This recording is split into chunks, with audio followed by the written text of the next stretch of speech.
you're taking down older teams because they can't access this mechanic, right? But you're also bumping up the new character, so you're going like this. You're taking the old team, going like this. The new team goes up here. It's just creating a bigger gap between the two teams when you shill a floor like that. All right, what's happening, y'all? So in this one, I'm gonna kind of go over and discuss how Wuthering Waves is becoming more and more like Genshin. You know, we hate to hear it, hate to say it, you know what I'm saying, but it is kind of true. And it's not like that much like noticeable yet, but you know, if you recall Genshin, right? Genshin has an elemental system, right? So it's inherently going to be more restricted with how teams perform and stuff like that. But you know, this is just elements, and obviously as Wuthering Waves start off, it's really just elements as far as I can remember, right? You have an element and you don't fight into that element.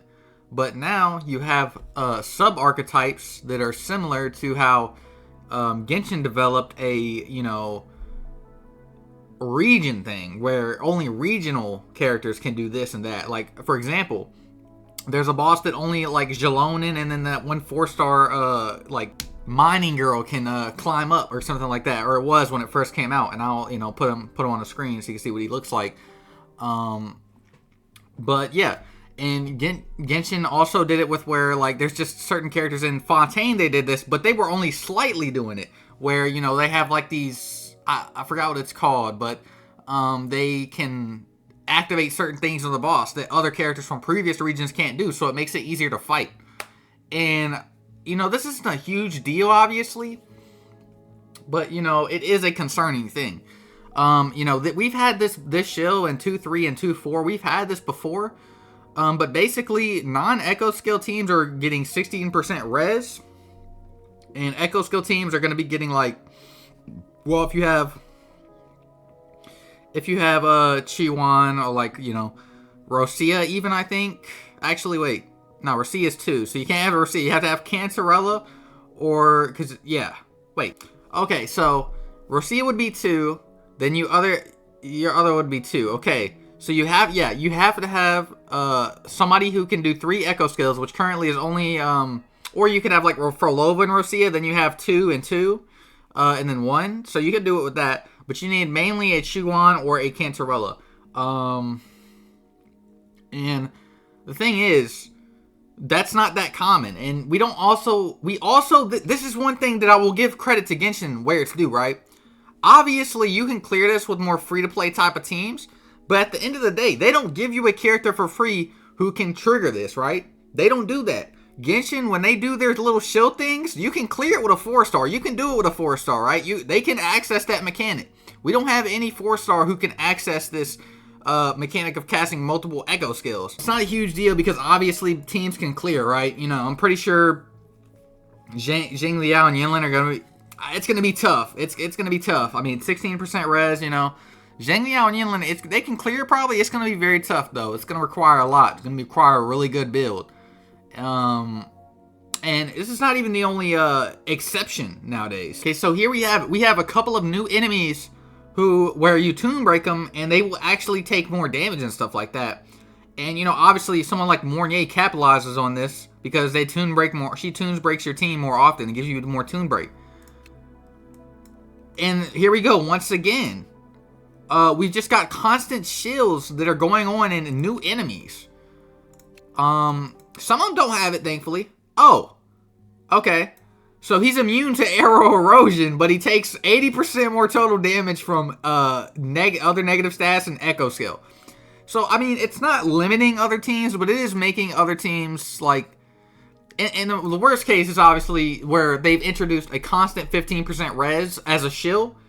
Because this is causing, like, S6 Jinshi to clear slower than Amieth. Last reset, S6 Jinshi's team cleared slower than Amieth in the 4th floor of the middle tower. That's just, it's like, you're taking down older teams because they can't access this mechanic, right? But you're also bumping up the new character, so you're going like this. You're taking the old team, going like this. The new team goes up here. It's just creating a bigger gap between the two teams when you shill a floor like that. When you shill a floor and you're just bumping up the new team but keeping the other ones right here, that's fine. I think that's fine. But I think when you're actively like taking other teams down it just causes such a problem with the game. You know what I'm saying? It's not a huge problem, but it is a problem. I don't want it to keep going in this direction, but it seems like it will. Now, this is one thing they're doing as well. Like I said at the start of the video, in the Matrix as well, this is becoming a big problem. Because obviously in the Matrix, one good thing about it, I will give them, is you can never not meet a damage check if you're a dummy, right? Like the Mimic is a dummy. Perfect, they added him in there for teams that struggle to keep up with opponents and stuff like that. Can't catch up to them and all that. But for teams like, you know, like teams that you can't use the Mimic, like you have one Mimic, right? You can't, they're not all Mimics.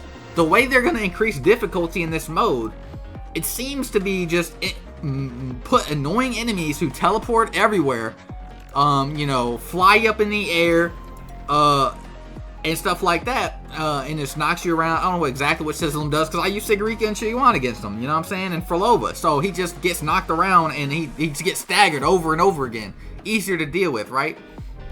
But we take someone like Sigilum, and the vibration strength is reduced every time he takes Echo Skill damage by 3%. And what this causes is you to be able to deal with him way easier with, like, you know, an Echo Skill team.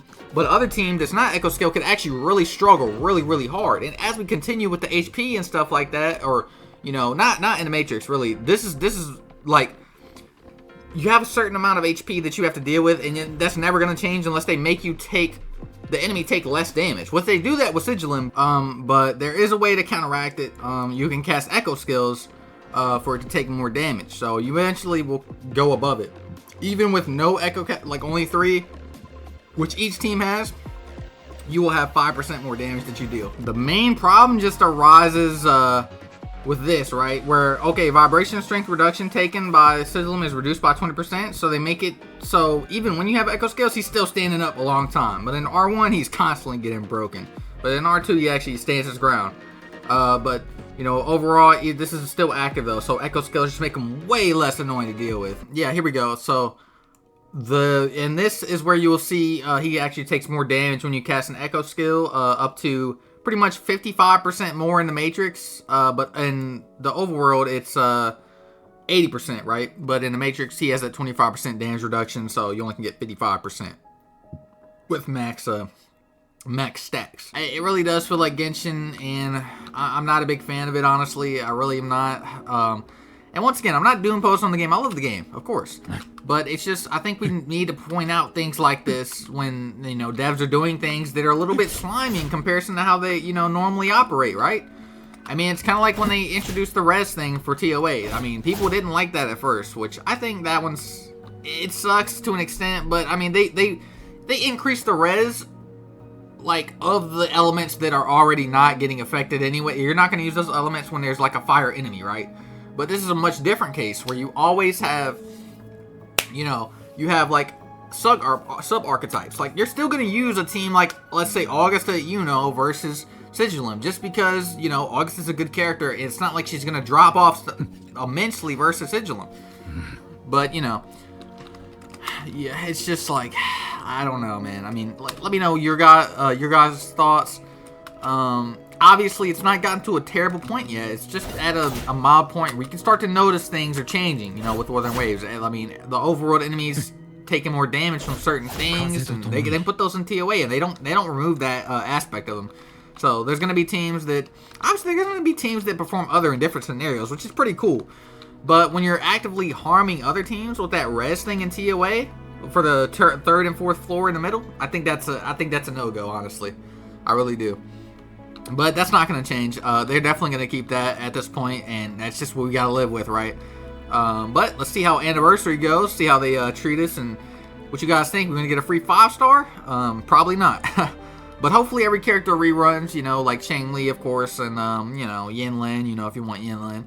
Jian, of course, and, you know, all the 1.x characters, all the 2.x characters, hopefully they all rerun on the Anniversary, so we kind of just expect from now on that every character reruns on the Anniversary except the patch before.